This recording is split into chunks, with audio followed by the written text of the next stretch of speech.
গরু কার গো? এটা আমার মালিকের, আমি মালিকের কর্মচারী করি। তো এই গরু বেচবে না? বুঝবে? তো তোমার মালিককে ডাকো তাহলে। ডাকছি। মালিক, গরু নিতে নিতে।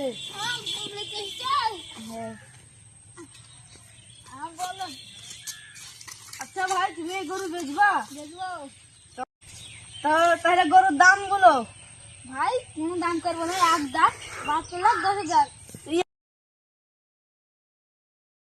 আবার কিরকম দাম গো? 72,10,000 টাকা। আমি ভাবছি গরুটা যা হবে লিছি।